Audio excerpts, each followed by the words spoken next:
नमस्कार. मागील भागासाठी चॅनलला भेट द्या. तर चला आता आपण स्टोरीला सुरुवात करू. एक कार फाटकाशी थांबली. गाडीतून स्मार्ट जीन्स पॅन्ट, हाय हिल सँडल, खांद्यावर मोठीशी बॅग अशा वेशातली एक तरुणी उतरली. तिने विचारलं, उमेश साहेबांचं घर हेच का? होय, मीच उमेश. बोला, काय काम आहे? गुड इव्हिनिंग सर, मी पल्लवी. असं म्हणून तिनं काकांशी हस्तांदोलन केलं. आज निशांतकडून कळलं तुमच्याकडे एक फ्लॅट रिकामा आहे. भाड्याने देण्यासाठी मी त्याच्यासाठी आली आहे. अच्छा, तर ती फॅशनेबल मुलगी भाडेकरू म्हणून येते. मनातल्या मनात म्हणत विनिता उठून आपल्या घरी निघाली. तेवढ्यात काकांनी काकूशी आणि विनिताशी पल्लवीची ओळख करून दिली. पल्लवीनं दोघींना हॅलो म्हटलं आणि काकांशी बोलत ती वरच्या फ्लॅट बघायला निघून गेली. विनिताला तिचं वागणं खूपच खटकलं. वयानं इतके लहान असूनही तिनं नुसतं हॅलो म्हटलं. वाकून नमस्कार नाही, पण निदान हात जोडून नमस्कार करायला काय हरकत होती? वरून त्यांचं बोलणं ऐकायला येत होतं. पल्लवी सांगत होती ती एका मल्टीनॅशनल कंपनीत एक्झिक्युटिव्ह पोस्टवर आहे. असं बघा, माझे कामाचे तास फिक्स नसतात. शिफ्ट ड्युटी असते. येण्या जाण्याच्या वेळाही अनिश्चित असतात. कधी रात्री यायला उशीर होतो तर कधी पहाटेच उठून मी फ्लाईट घेते. टूरही बरेचदा असतात. तुम्हाला हे सगळं चालेल ना? काहीच हरकत नाही आहे. काकांनी परवानगी दिली. मी आधी यासाठी सगळं सांगते, कारण सध्या मी जिथं राहते त्यांना या सगळ्या गोष्टी चालत नाही आहेत. मी रात्री उशिरा घरी येते म्हणजे माझं चारित्र्य वाईट असणार असं त्यांना वाटतंय. किती संकुचित विचार छे. पुढे काय झालं ते विनिताला कळलं नाही. ती आपल्या घरी निघून गेली. विनिताच्या मते पल्लवी खूपच आधुनिक आणि बिनधास्त होती. त्या सायंकाळी निशांतला घरी यायला खूपच उशीर झाला. आल्या आल्या तो जेवला आणि लगेच झोपी गेला. त्यामुळे पल्लवीबद्दल विचारायला तिला जमलंच नाही. पुढल्या शनिवारी विनिता शॉपिंग वगैरे करून उशिरा घरी परतली. त्या वरच्या रिकाम्या फ्लॅटमध्ये दिवा लागलेला होता. बहुधा नवीन भाडेकरू आलेले दिसतायत असा विचार करून ती वर गेली तर फ्लॅटला कुलूप होतं. रात्री 12 वाजता घंटीच्या आवाजानं विनिताची झोप उघडली. तिनं निशांतला उठून खाली बघून यायला सांगितलं. कदाचित काका काकूंना काही प्रॉब्लेम झाला असेल. थोड्याच वेळात निशांत परत आला तर विनितानं विचारलं, कोण होतं? काय झालं? काकांची नवी भाडेकरू पल्लवी.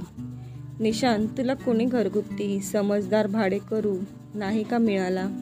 आता ही अशीच वेळी अवेळी घंटी वाजवून त्रास देणार.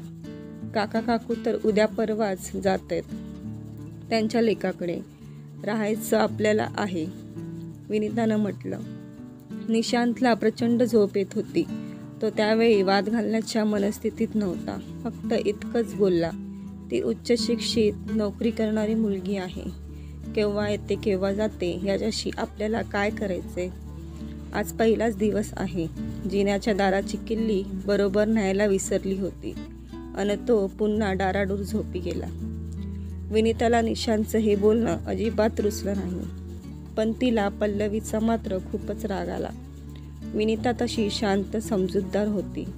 निशांतला ऑफिसातून यायला उशीर झाला तरी ती कधी चिडचिड करत नसे. उलट हस्तमुखानं गरमागरम चहा करून देऊन त्याचा श्रम परिहार करायची. रविवारी सकाळी उठायला थोडा उशीरच झाला. चहा करताना विनिताला पल्लवीची आठवण आली. तिनं निशांतला विचारताच तिचाही चहा केला अन वर देऊन आली. दारावर टकटक केली तेव्हा झोपाळू डोळ्यांनी पल्लवीनं दार अर्धवट उघडलं. चहा कप घेतला आणि थँक्स म्हणून दरवाजा लावून घेतला. विनिता गोंधळली. 2 मिनिट बोलायचं एवढंही कळत नाही या बाईला. कदाचित तिचा झोपेत व्यत्यय आला असेल. संपूर्ण दिवस घराचं दार बंदच होतं. सायंकाळी पल्लवी व्यवस्थित नटून थटून खाली आली. चहाचा कप परत केला, पण विनिताशी बोलण्याऐवजी सगळा वेळ निशांतशीच गप्पा मारत होती. विहानशीही थोडी फार बोलली. विनितानं विचारलं, चहा करू का?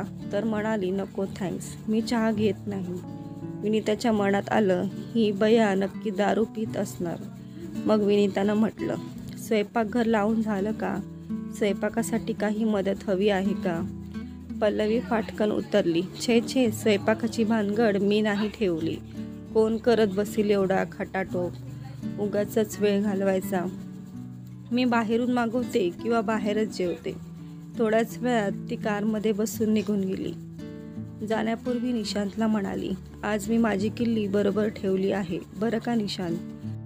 काळजी नको करूस. यावर निशांत जोरात हसला आणि तीही हसली. रात्री झोपताना विनितानं म्हटलं, शी ग बाई, कशी आहे ही पल्लवी. मुलीची म्हणून काही लक्षणं नाही आहेत तिच्यात. सगळीच कामं पुरुषासारखी करते. लग्न करून संसार कसा करणार ही? अशा मुलींचं सासरी पटतही नाही.